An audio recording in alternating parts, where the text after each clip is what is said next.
Good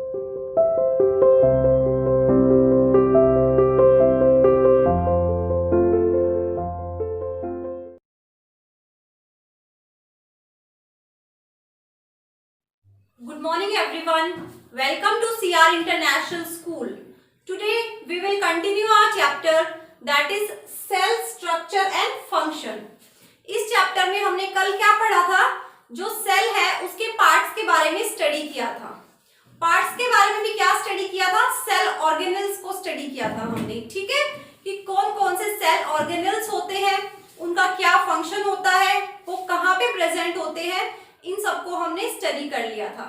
आज हम क्या करेंगे? With the help of diagram we will study plant cell. किस सेल की स्टडी करेंगे हम? प्लांट सेल की स्टडी करेंगे. देखो, जो प्लांट सेल है वो हमें कुछ इस तरह का दिखाई देता है. ठीक है, इस तरह का इसका स्ट्रक्चर होता है. तो प्लांट सेल में देखो, सबसे पहले हमने क्या स्टडी किया था? सबसे आउटर मोस्ट जो लेयर होती है किसी भी सेल के अंदर, उसको हम क्या कहते हैं? Plasma membrane. ठीक है, ये क्या है? प्लाज्मा मेम्ब्रेन और सेल मेम्ब्रेन. ठीक है, प्लाज्मा मेम्ब्रेन और सेल मेम्ब्रेन भी कह सकते हैं इसको. तो देखो, जो ये आउटर मोस्ट लेयर है जो साइटोप्लाज्म की एक बाउंड्री फॉर्म कर रही है. ठीक है, साइटोप्लाज्म को जो कवर करके रख रही है जो लेयर, उसको हम क्या कहेंगे? Plasma membrane. So this layer is called as plasma membrane. ठीक है, और ये जो प्लाज्मा मेम्ब्रेन होती है वो कैसी होती है? पोरस होती है. ठीक है, इसमें क्या है? पोर्स प्रेजेंट होते हैं which selectively allow particles to enter. ठीक है, जो क्या है? कुछ सेलेक्टिव पार्टिकल्स को क्या है? एंटर करने दे सकती है, सेलेक्टिव सब्सटेंस को. So it is selectively permeable membrane.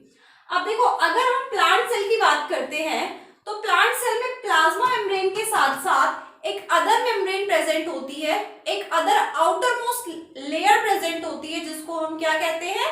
Cell wall. ठीक है, तो देखो, जो प्लाज्मा मेम्ब्रेन जो है, यहाँ पे है प्लाज्मा मेम्ब्रेन, इसको भी कवर कर रही है एक लेयर. इस मेम्ब्रेन को हम क्या कहेंगे? Cell wall. ठीक है, ये क्या है? Cell wall. सो ये ध्यान रखना है आपको कि जो प्लांट सेल है उसी में सेल वॉल प्रेजेंट होती है. एनिमल सेल में जो सेल वॉल है वो क्या होती है? एब्सेंट होती है. ठीक है, तो प्लांट सेल में क्या है? प्लाज्मा मेम्ब्रेन के ऊपर एक और लेयर होती है जो प्लाज्मा मेम्ब्रेन को कवर करती है, जिसको हम क्या कहते हैं?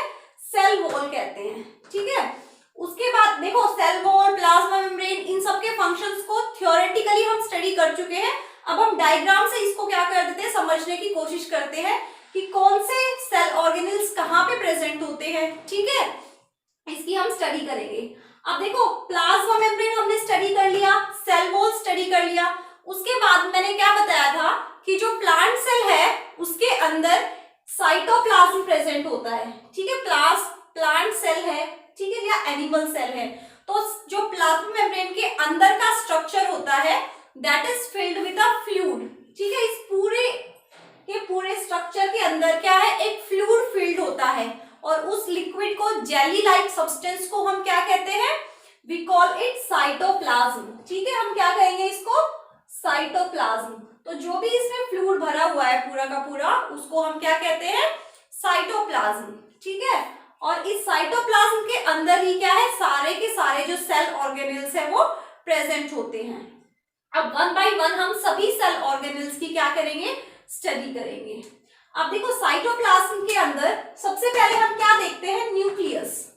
अब मैंने आपको क्या बताया था कि जो न्यूक्लियस है वो क्या है? प्लांट सेल में भी होता है और एनिमल सेल में भी प्रेजेंट होता है. बट प्लांट सेल के अंदर जो न्यूक्लियस है वो साइड में प्रेजेंट है. देखो, यहाँ पे क्या है? साइड में न्यूक्लियस प्रेजेंट है. ठीक है, ये जो दिखाई दे रहा है आपको, ये क्या है? न्यूक्लियस. अब यहाँ पे साइड में क्यों प्रेजेंट है न्यूक्लियस? क्योंकि प्लांट सेल के अंदर एक लार्ज वैक्यूल प्रेजेंट होता है. देखो, ये क्या है? बहुत बड़ा वैक्यूल बना हुआ है, इसलिए सेंटर में तो क्या है? न्यूक्लियस आ नहीं सकता. तो कहाँ पे होगा? साइड में, पेरीफेरी में क्या है? न्यूक्लियस जो है वो प्रेजेंट होता है. अब न्यूक्लियस के पार्ट देखो क्या क्या है. यहाँ पे एक मेम्ब्रेन है जो न्यूक्लियस को कवर कर रही है, वो भी कैसी होती है? पोरस होती है. इस मेम्ब्रेन को हम क्या बोलेंगे? न्यूक्लियर एनवेलप या फिर न्यूक्लियर मेम्ब्रेन. ठीक है, न्यूक्लियर एनवेलप मतलब एक एनवेलप जो न्यूक्लियस को कवर करके रख रहा है. ठीक है, तो इसको न्यूक्लियर मेम्ब्रेन भी बोल सकते हैं हम और न्यूक्लियर एनवेलप भी बोल सकते हैं। Now the next part of nucleus is nucleolus. देखो जैसे किसी भी सेल के अंदर न्यूक्लियस प्रेजेंट होता है, उसी तरह से न्यूक्लियस के अंदर भी एक स्ट्रक्चर प्रेजेंट होता है, ठीक है, जिसको हम क्या कहते हैं, न्यूक्लियोलस कहते हैं। ठीक है, उसके बाद देखो जो पोर्स है, ये क्या है, न्यूक्लियर पोर, और इसके अंदर जो फ्लूइड फील्ड है उसको हम बोलेंगे न्यूक्लियोप्लाज्म। क्या बोलेंगे, न्यूक्लियोप्लाज्म। जिस तरीके से सेल के अंदर जो फ्लूइड फील्ड होता है उसको हम साइटोप्लाज्म कहते हैं, उसी तरीके से न्यूक्लियस के अंदर जो फ्लूइड होता है उसको हम क्या कहते हैं, न्यूक्लियोप्लाज्म। ठीक है, अब देखो साइटोप्लाज्म के अंदर और कौन कौन से सेल ऑर्गेनेल प्रेजेंट होंगे। हमने पढ़ा था क्या है, एंडोप्लाज्मिक रेटिकुलम, ER क्या होते हैं, एंडोप्लाज्मिक रेटिकुलम भी प्रेजेंट होते हैं। ठीक है, ER क्या देखा था, 2 टाइप्स के होते हैं, one is rough endoplasmic reticulum and the other one is smooth endoplasmic reticulum.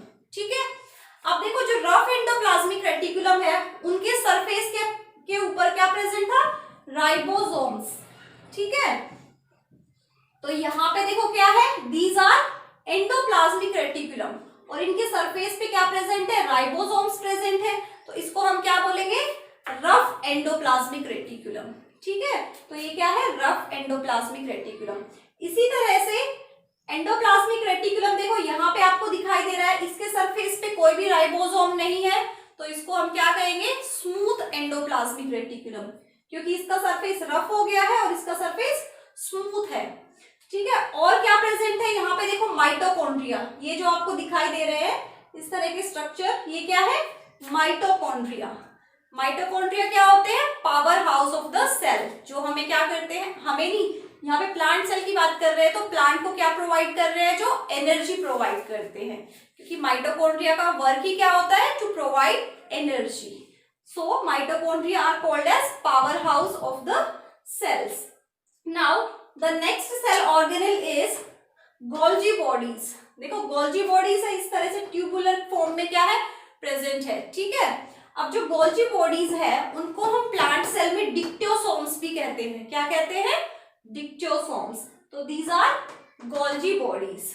ठीक है, उसके बाद देखो नेक्स्ट वन, हमने वैक्यूल भी स्टडी कर लिया है। एक और स्ट्रक्चर होता है, सेल ऑर्गेनेल होता है जो सिर्फ प्लांट में प्रेजेंट होता है, दैट इज क्लोरोप्लास्ट, क्योंकि क्लोरोफिल जो है वो सिर्फ प्लांट्स में ही होता है ना, एनिमल्स में तो होता नहीं है, तो इसलिए यहाँ पे देखो क्या है, chloroplast. So these are the cell organelles which are present in plant cell. तो ये हमने क्या किया है, पूरे प्लांट सेल की स्टडी की है। प्लांट सेल जो है उसमें कौन कौन से सेल ऑर्गेनेल्स होते हैं, कौन कौन से पार्ट्स होते हैं। ठीक है, तो आपको ये प्लांट सेल जो है इजीली से समझ आ गया होगा। ये डायग्राम आपको अच्छे से क्या करना है, समझने की कोशिश करनी है, और इसको ड्रॉ करके बार बार आपको बिल्कुल अच्छे से इसको ड्रॉ करना आना चाहिए। Okay, next in the next class we will study about animal cell.